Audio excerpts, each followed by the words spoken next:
Second half, you have 14 assists on 15 made baskets. I think you guys shot 50% in the second half. The other three were in here just earlier saying the ball movement was better. We were making better quick decisions. Was there an adjustment, or you just felt like you guys made better half-second decisions in that second half and moved the ball a little better compared to the first half?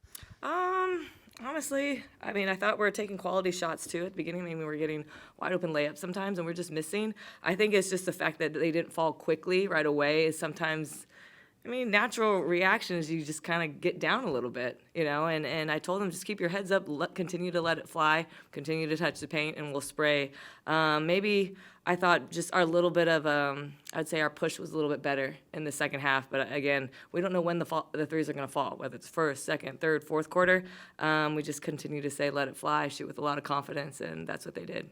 Yep. Hey, Natalie, 10 assists for Veronica Britton tonight. She didn't make a field goal, but impacted the game in almost every other way. What did that say about her that, you know, even when she's not scoring, she's still able to impact the game in other ways? Yeah, I mean, again, that's why I think, you know, I really believe she deserves most improved player in the W because she can impact games without even scoring. So 10 assists, especially versus a team like Connecticut, like their guards are vicious on the ball. Like they're scrappy, they pressure us, and so just, you know, credit to V on being able to, you know, get to the paint, make the reads, keeping the game simple, but then also with only one turnover. I think that's pretty impactful. So like I said, I'm going to continue to push because she doesn't just, you know, impact the game just with her defense. I mean, she gets her players involved, and that's what you need from a point guard is someone who constantly impacts the game regardless if they're scoring. Yep. Hey, Natalie, with Chechi being in and out all season, you know, Eurobasket, how has she kept her shot so consistent? Did you ask Chechi that? I did. What'd she say? She said it was a testament to the way that you guys play, but I'm curious about your answer. She's a sniper. She's a sniper. You saw her do it. She's a sniper. You know, like I said, like when she was available in the expansion draft, I mean, I jumped for joy.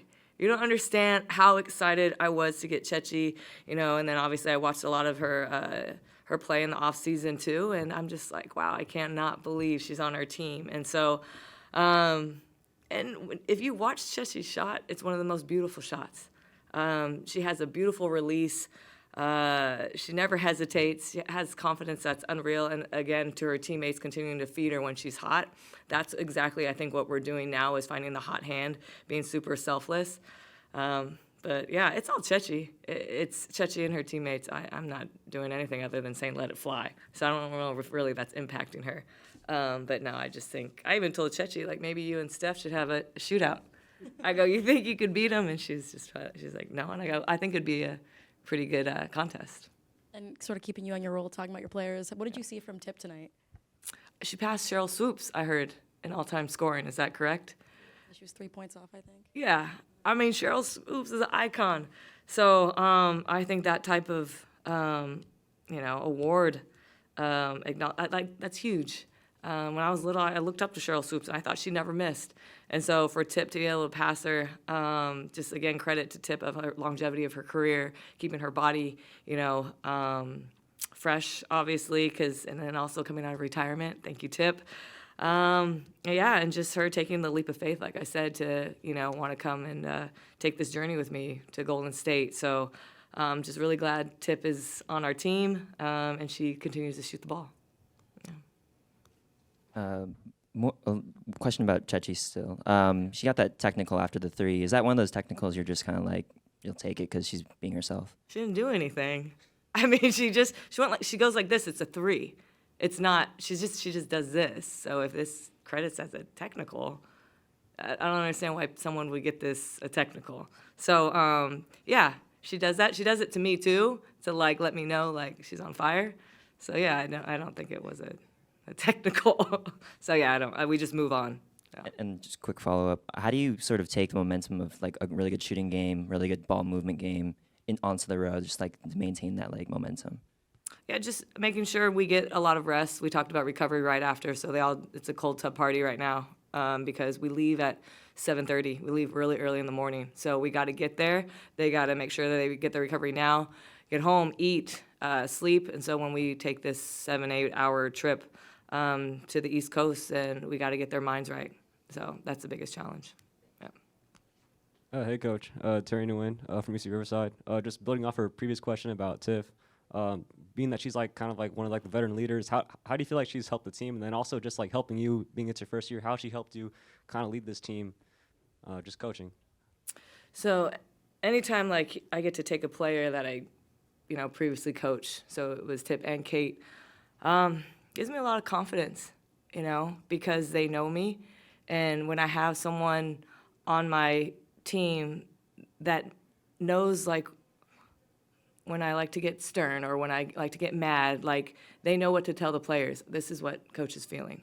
This is what she means. So the other day I kind of went off a little bit and Kate's like, we know your intention's pure, Nat. Like we already know that. And so to have two players who already have my back, in the locker room, that's key. And it gives me confidence.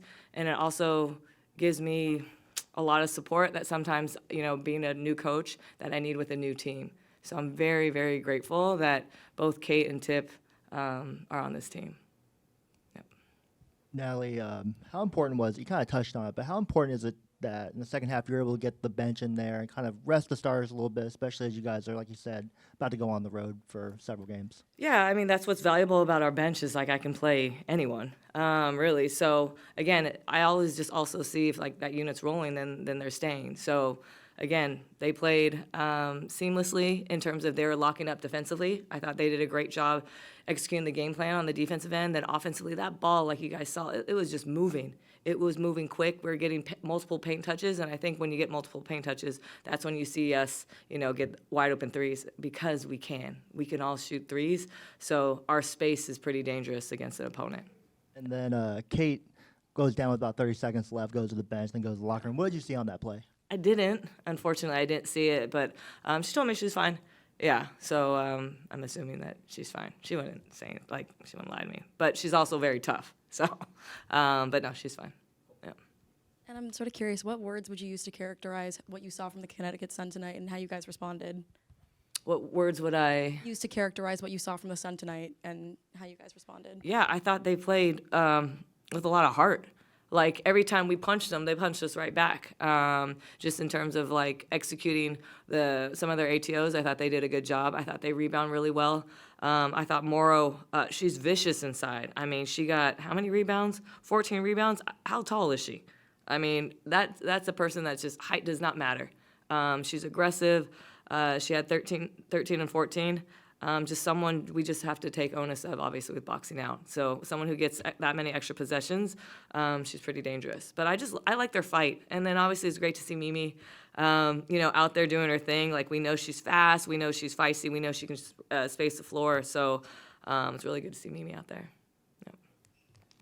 It's back-to-back games. You've held the other team's leading guard to, I think, you had 3 tonight for Marina. I think Kelsey had 4, something like that on Saturday. Yeah. Just the defense, and I know it's a team effort, but the defense from your guards to be able to take 2 very elite level scorers and turn them into like an eighth of their average. Just what does that mean for you guys, and how do you want to keep that momentum on that specific part of the game plan going forward? Yeah, it's just credit to the matchups. Chechi was on Mabry, Kai came on Mabry, and then V was on Hartley, and Tip was on Hartley. So just, again, credit to the matchups, but overall, like, the team schemes. And then it's really our communication. I think I was saying that before the game. It's like when we bring up our communication, now we're really dangerous because, like, we're on point and we're connected on the defensive end. So, again, just, Sid was in her game plan, and it was her scout. Like, she really emphasized communicating. And then with that, as long as we end it with a rebound, I think, like, that allows us to push the pace on the offensive end. So, again, credit to our players for taking that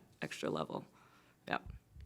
Does the back half stretch of the season, does the rotation get shorter as you guys go through each game, or do you feel like it's still a game-to-game process of who's going to come in and who's going to come out? It's a lot of variables. So we went 6-12 before, in terms of 6 games in 12 days before the All-Star, and then we went 6-10 right after the All-Star. Now we're on another 6-10, and I'm just literally trying to master every minute, every moment of rest. That's my way of how to evaluate. And then with sub-patterns, it's almost the same thing. Like, I'm literally doing it game by game. So it's really what it's called for. Then you got to look at the injuries. Then you got to look at how tired they are. Then you got to look at if they're in foul trouble. So every game becomes pretty much like everyone available, and then you got to see what rotations kind of flow. So I don't just look at okay, we're going to play 8 this game or we're going to play 9. I got to be ready every minute of the game, every time out to see what's working and what's not. Matchups too. So it's been, for me, being a first-year coach, it's been a great challenge for me. And I think I'm going to master this 6 and 10. I think so far so good. Yeah. Thank you. Thanks, you guys. Oh, okay. You got any advice for Violet, the new mascot, with finishing? Because she went like 1 for 6 on layups. I didn't see it. I was coaching a game. So, I mean, yeah, maybe dunk it. How about that? Dunk it. Can't they fly?